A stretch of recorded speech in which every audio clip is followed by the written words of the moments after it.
Yeah. Part of the Tom Clancy one, so a little bit like Hitman. I always remember that there was one particular level that drove me mad because you had to. Um, it was a mandatory stealth one, so there wasn't any options for like, oh, you can do it guns blazing, or you can stealth it and do whatever you want with it. You had to get through undetected, and there was a bit where you needed to kill some guards like fairly early on and then hide the bodies, but um, nothing would happen if you didn't hide the bodies until you got to the exit of the level, and then right at the exit, as you were going down like through the final door, basically an alarm would go off and they'd be like, oh, someone's like found a body. And if you didn't have a save um, anywhere near it, you would just have to start the whole thing again, start the whole level again, and remember to hide the bodies. I'm pretty sure that was where I first looked up cheats for like, can I go through the walls? Can I go back? Can I go and hide the bodies? That's very annoying.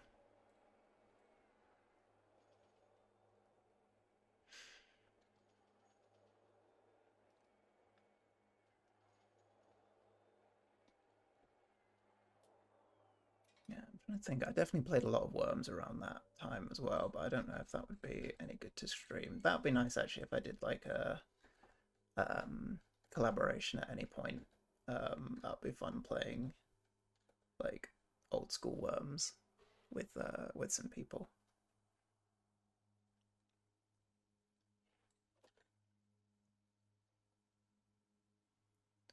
because I enjoy Worms.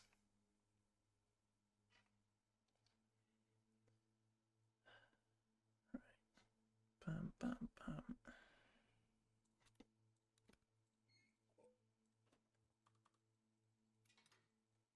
I think that's my favorite one. Getting that battery done.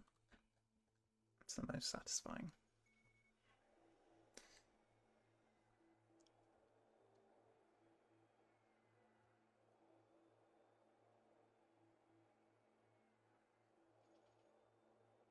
Yeah. I think Worms is such a good example of the way that um, like DLC and monetizing has made games less fun because with that you had like all of those different um, like accents and cosmetics essentially that just came with the game.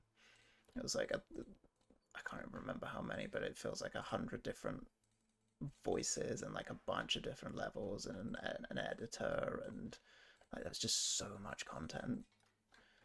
Um, and it feels like all of that would be microtransactioned if that came out now.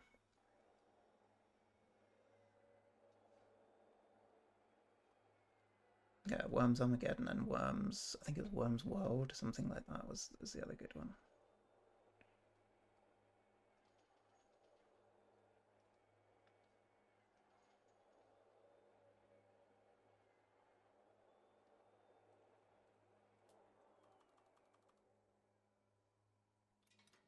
Oh, just seen your Discord message. Thank you. That's very kind of you.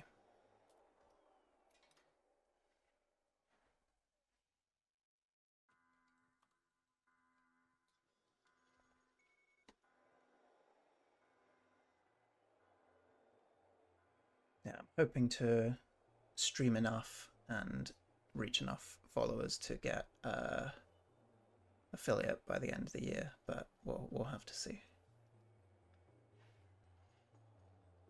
But appreciate your support with it.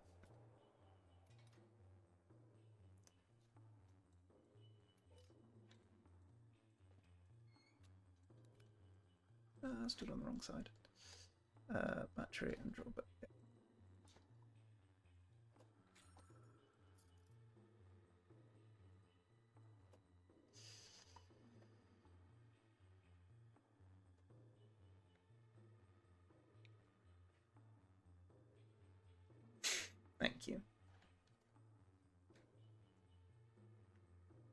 Yeah, it's tricky, but it's very satisfying when you start making progress with it.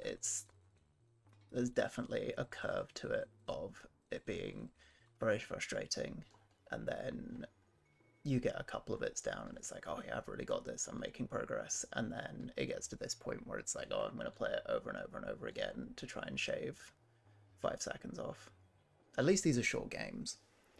um, I think the one that I started with, that was Unfinished Swan, that just took so much like grinding, and that's like a half-hour run. So you can get like 25 minutes in, um, and then just lose all of your time save. That was quite a demoralizing run at times,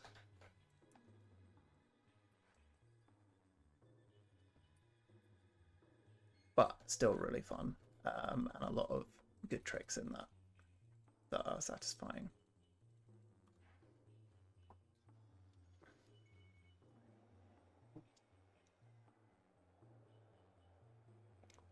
I know at least one of my splits and that was called something like "Oh my god, please work," because it was a trick that would just consistently fail, and it was really, really hard to,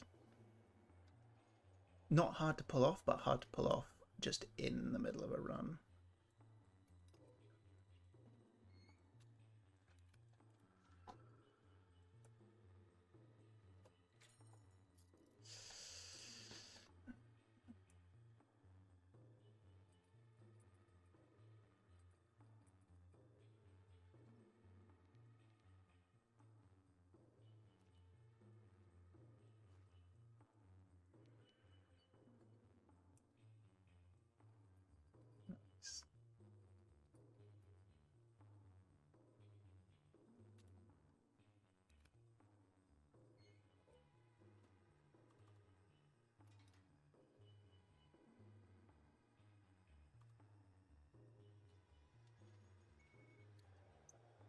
So, I mean, the first bit was a tiny bit faster.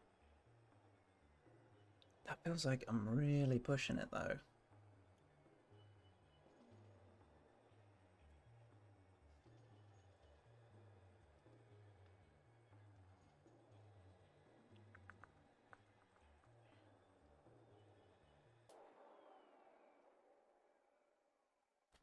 It says +6, but I'm not sure exactly how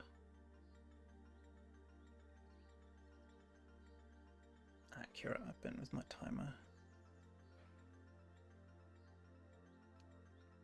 So I'll still go to the end. But yeah, talking of like challenges and puzzles and things, I think that's definitely something that's I'm going to continue to focus on. I'm in building a tabletop escape room for some friends. So one of the things I've been doing is I'm going to start streaming some of the process of making that. I've done one so far, but yeah, I want to. I feel like it's diversifying the content a little bit, but also keeping within that theme of um, uh, like challenges and puzzles and things.